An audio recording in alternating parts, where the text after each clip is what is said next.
जाती है एक शिक्षक के तौर पे। जी। जब पेपर लीक होता है उस वक्त क्या महसूस करता है शिक्षक? क्योंकि देखिए एक छात्र मेहनत करते हैं ये सब कोई जानते हैं, जी, जी, लेकिन उस मार्गदर्शक एक हुँ। जब टीचर अपना पूरा टाइम जी। एक परिवार को जो टाइम देना चाहिए वो अपने बिल्कुल, इंस्टीट्यूट में बिल्कुल, टाइम बिल्कुल देते हैं मैं आप देता लोग, हूँ। हाँ, सभी देते हैं। और भविष्य को कहीं ना कहीं देश के भविष्य को गढ़ने का काम करते हैं। जी, जी। जब पेपर लीक जैसा मामला, एग्जाम में धांधली जैसा हुँ। मामला सामने आता है, उस वक्त आपके मन में पहला प्रश्न क्या है? मैं लाग लपेट कर पत्रकारिता नहीं करता हूं सर। ठीक। मेरा टैगलाइन ही है, ना स्याही के दोस्त हैं और ना सफेदी के दुश्मन।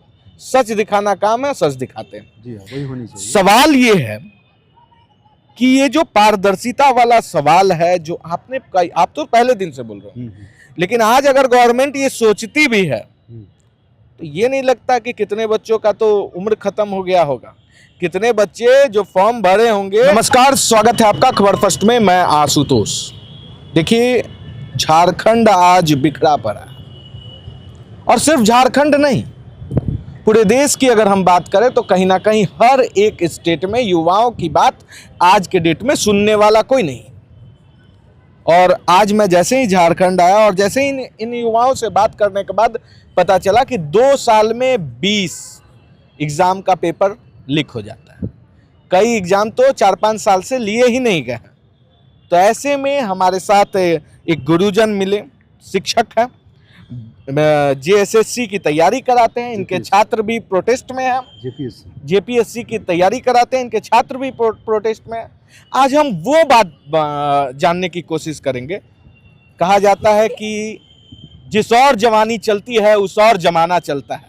तो ये जो आज के डेट के जेनजीज की जवानी है वो किस और चल रही है, एक टीचर इसको किस तरह से देखता है? क्योंकि जब अनगाइडेड मिसाइल होते हैं तो किधर भी ब्लास्ट हो सकता है। ऐसी स्थिति है। ऊर्जा को अगर सही समय पे दिशा ना दिया जाए तो कहीं ना कहीं वो ऊर्जा विनाश का कारण भी बनता है, और दिशा देने के बाद प्रगति का कारण बन जाता है।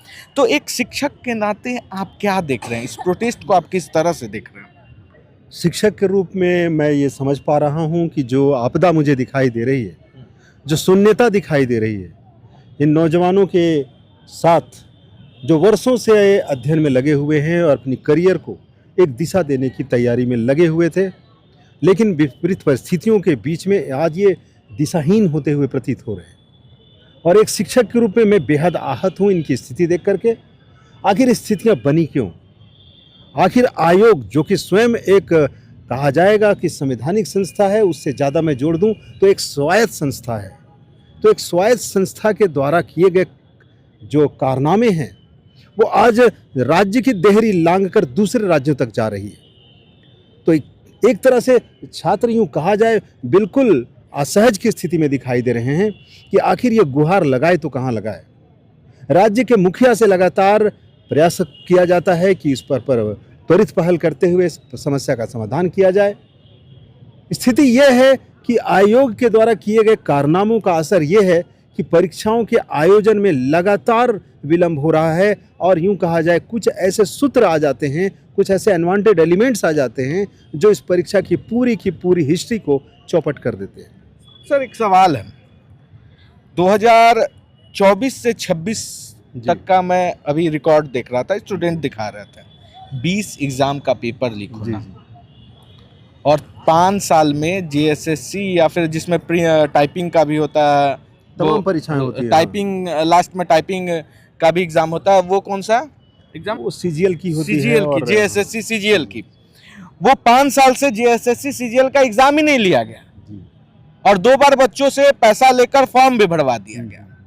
तो इस परिस्थिति में जो बच्चे आज प्रोटेस्ट कर रहे हैं, 5 साल तो वो वेट की, 5 दिन से धरना भी दे रहे हैं। और एक सवाल मेरे मन में ये आ रहा है कि वो लोग जो दिल्ली में काफी एक्टिव थे, वो लोग, मैं विपक्ष की बात कर रहा हूँ, राहुल गांधी की बात कर रहा हूँ, तमाम नेता जो दिल्ली में एक्टिव थे सीजेपी के प्रोटेस्ट में, और अंततोगत्वा छात्रों की जीत होती है और यहाँ पे शिक्षा मंत्री का इस्तीफा होता है। तो इतनी लापरवाही झारखंड में देखने के बाद तो एक शिक्षक शिक्षक के नाते मैं जानना चाहता हूं कि आपको क्या लगता है कौन है दोषी और किसकी इस्तीफा होनी चाहिए? वो जेन्युइन प्रश्न आपने किया कि इस पूरे वहापो की स्थिति में दोषी किसे करार दिया जाए। जहाँ तक पहली दृष्टया प्राइमा फेसी मैं कहूँ कि छात्रों की कतई कोई दोष नहीं है। ये इनका एक ही काम है, बस परीक्षा का आयोजन होता है, परीक्षा में भाग लेते हैं और सफल होने की अपेक्षा करते हैं। अब प्रश्न है कि आयोजक जो हैं, आयोग जो है, या फिर उसके साथ जुड़े हुए जो ब्यूरोक्रेसी अफसरशाहियों का जो महकमा है, आखिर वहाँ विवेक शून्यता जैसी स्थिति क्यों बन गई है? आखिर ये त्वरित निर्णय लेने की स्थिति में क्यों नहीं है? या फिर ऐसी स्थिति क्या बनती है कि प्राइवेट एजेंसी सेंधमारी करके आयोग के दरवाजे तक दस्तक दे देती है और ये काम इतने गुप्त तरीके से होता है, ऐसा लगता है कि सब कुछ बिल्कुल बचकाने तरीके से होता है। मैं छोटी सी बात बताऊं कि अगर कोई छोटे से स्कूल में भी, निजी स्कूल में भी अगर वित्तीय अनियमितता होती है या कोई भी डॉक्यूमेंटेशन पर कुछ एरर होता है तो त्वरित एक्शन लिया जाता है। इतने बड़े आयोग में बाहरी एलिमेंट्स का इंडल्जमेंट होना और उनके द्वारा यहाँ के पेपर्स बाहर लीक हो जाना और परीक्षाओं के आयोजन में इस तरह से जो लेथर्जिक इनकी हो रही है स्थिति, आखिर ये राज्य की क्या पहचान दे रहा है? समस्या का समाधान त्वरित आवश्यक है।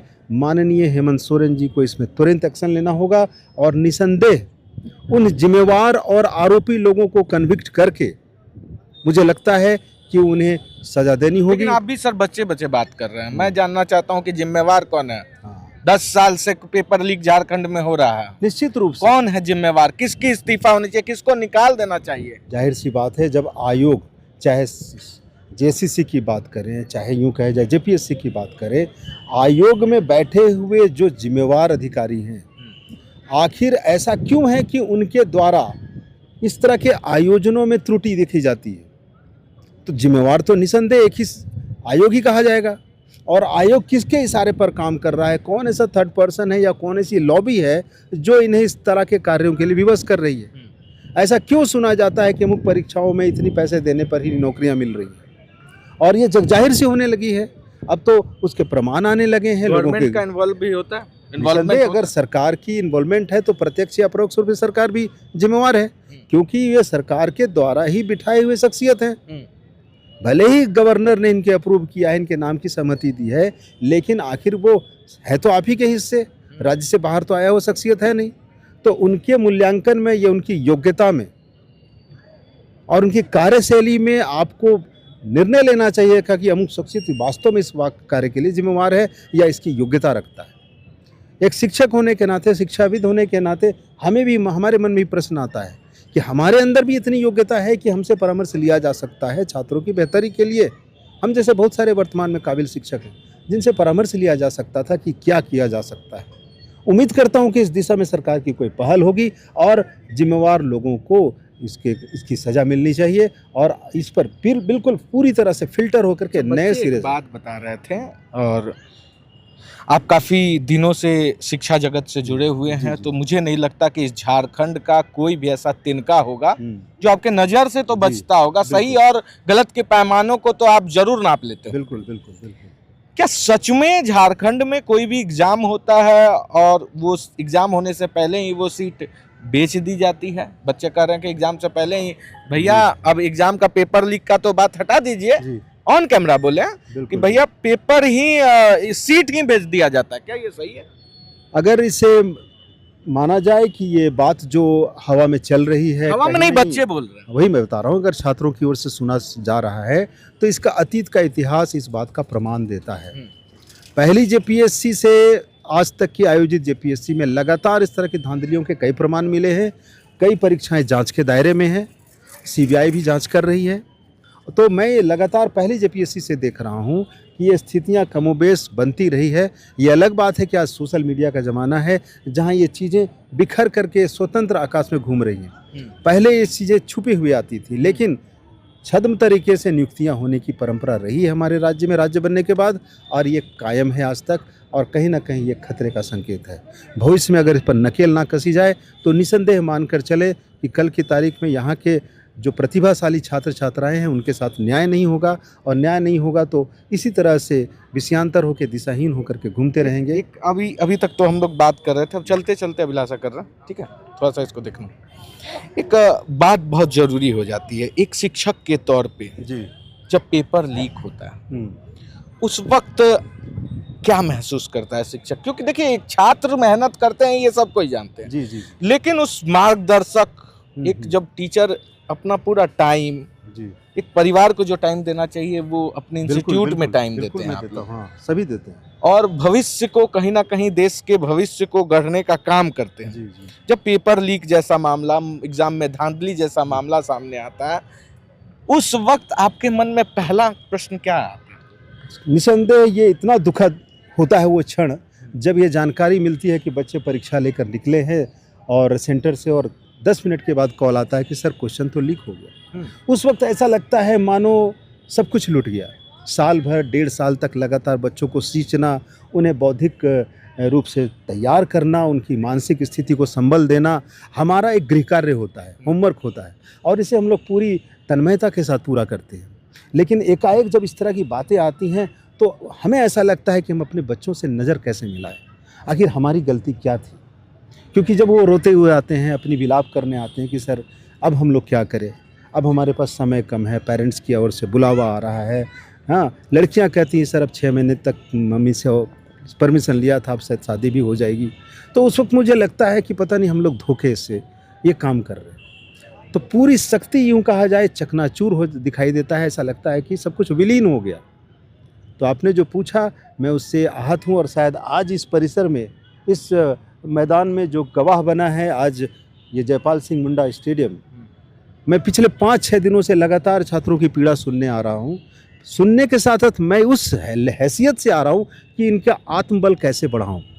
आखिर इस विषम परिस्थिति में छात्र करें तो क्या करें। तो मैं उन्हें यही कहता हूँ कि आप इसे कोरोना काल का संक्रमण काल मान के चले। जिस तरह से केंद्रीय परीक्षाओं के आयोजन में कोरोना काल में होता था कि मई की परीक्षा जुलाई में होती थी, जुलाई की परीक्षा दिसंबर में होती थी, तो वो था जीविका पर आया हुआ एक तरह से दांव आ गया था। जान पर दांव थी, ये जीविका पर दांव। देखिए सर, एक सवाल है, ये थोड़ा सा हटके सवाल होगा जी लेकिन सवाल इस देश के लिए भी उतना ही जायज होगा जी जितना जायज ये बच्चों के लिए प्रोटेस्ट। जी जी ये अपने हक के लिए लड़ रहे हैं, और आज हम भी जो बात करने जा रहे हैं 100% सही होगा। और ये सवाल ये है कि नीट परीक्षा का पेपर लीक होता है, केंद्रीय एजेंसियां लगती हैं, एग्जाम कैंसिल होता है, फिर सफल आयोजन किया जाता है, एयरफोर्स और तमाम जो केंद्रीय एजेंसियां लगकर एग्जाम को कंडक्ट कराती है, रिजल्ट आता है। लेकिन उसके बावजूद भी जब प्रोटेस्ट होता है, युवाओं की बात सुनी जाती है, अंतोगत्वा ही लास्ट में ही क्यों ना, उग्र होने के बाद ही क्यों ना, लेकिन शिक्षा मंत्री, देश के शिक्षा मंत्री छोटा मोटा पोस्ट नहीं है। रक्षा मंत्री और वित्त मंत्रालय के बाद शिक्षा मंत्रालय ही आता है दोस्तों, और इस्तीफा देना पड़ता है धर्मेंद्र प्रधान को। तो क्या क्रेडिबिलिटी झारखंड के शिक्षा मंत्री और झारखंड के सीएम हेमंत सोरेन का नहीं है कि इन बच्चों का भविष्य 6 साल से बर्बाद कर रहे हैं? निश्चित रूप से। क्या उनको इस्तीफा नहीं देना चाहिए? जब केंद्र में ये लॉ लागू है कि गलती होने पे इस्तीफा हो सकता है, तो भैया इनको भी कुर्सी छोड़ना चाहिए।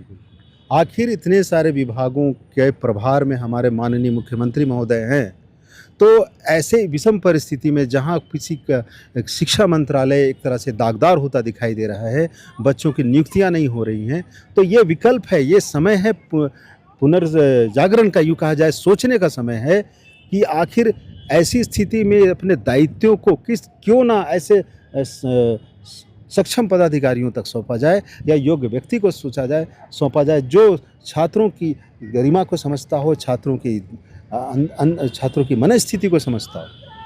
तो ये प्रभार दे करके रीजनरेट करके नए सिरे से इस परीक्षा के पीटी परीक्षा का रद्द करते हुए नए सिरे से विश्वास को जीतने की आवश्यकता है। अगर ये कर पाने में सक्षम होते हैं तो तब माना जाएगा कि जन आकांक्षाओं को पूरा करने के लिए हमारे माननीय मुख्यमंत्री तत्पर रहते हैं, युवा मंत्री हैं, और मेरा परामर्श ये होगा शिक्षक होने के नाते कि इस दिशा में अपने दायित्वों को साझा करते हुए संपन्न इस सक्षम पदाधिकारियों तक या सक्षम मंत्री को कार्यभार दिया जाए, जो नितांत रूप से इस पर केंद्रित होकर के परीक्षा के आयोजन में पारदर्शिता लाए। तो मुझे लगता है तभी बहुत अच्छा लगा कि पारदर्शिता जरूरी है। लेकिन एक सवाल है कि आज ही ये सवाल क्यों उठ रहा है? पारदर्शिता तो तब भी जरूरी थी जब पहली बार जेपीएससी जैसे बड़े एग्जाम में धांधली हुआ था। पारदर्शिता तो तब भी जरूरी था जब बच्चे 5 साल से एक एग्जाम को देने के लिए आज 5 साल से इंतजार कर रहे हैं। आज सवाल ये इसलिए उठ रहा है क्योंकि ये आज प्रोटेस्ट कर रहे हैं, और ये प्रोटेस्ट इसलिए कर रहे हैं क्योंकि इनको लगा कि जब केंद्र सरकार झुक सकती है तो राज्य सरकार क्यों नहीं। देखिए, मैं लाग लपेट कर पत्रकारिता नहीं करता हूं सर। मेरा टैगलाइन ही है, ना स्याही के दोस्त हैं और ना सफेदी के दुश्मन। सच दिखाना काम है, सच दिखाते हैं। जी हाँ, वही होनी चाहिए। सवाल ये है कि ये जो पारदर्शिता वाला सवाल है जो आपने आप तो पहले दिन से बोल रहे हो, लेकिन आज अगर गवर्नमेंट ये सोचती भी है तो ये नहीं लगता कि कितने बच्चों का तो उम्र खत्म हो गया होगा, कितने बच्चे जो फॉर्म भरे होंगे आज के डेट में वो एग्जाम री एग्जाम देने लायक नहीं होंगे। सही है। क्योंकि उनका वो तो टाइम खत्म हो गया और गवर्नमेंट कहेगी कि सॉरी। नहीं, जो गलतियां निकल गई, जिनसे आहत हो गए, अब उसे तो सुधारा नहीं जा सकता, मतलब उन बच्चों की आयु तो वापस नहीं ली जा सकती, लेकिन नए नौनिहालों के लिए तो रास्ता प्रशस्त होगा ना। तो कहीं ना कहीं से ये मानकर चले कि ये अध्याय है, ये सूर्यास्त का समय है, ये सूर्योदय का आना बाकी है। और एक कहते हैं कि हर एक सूर्यास्त के बाद एक सवेरा होता है। तो मैं इस पूरी परिघटना को जो देख रहा हूँ मैं इस पिछले 8-10 दिनों से, तो मैं यही मानकर चल रहा हूँ कि ये सूर्यास्त का समय है, सूर्योदय होना बाकी है। सकारात्मक सोच के साथ काम करना होगा और पुराने पूर्वाग्रह और प्रेजुडिस से हट करके नए सिरे से आयोग को जिंदा रखना होगा, और राज्य की तभी डिग्निटी बन सकती है और हमारा राज्य और ज़्यादा समृद्ध होगा।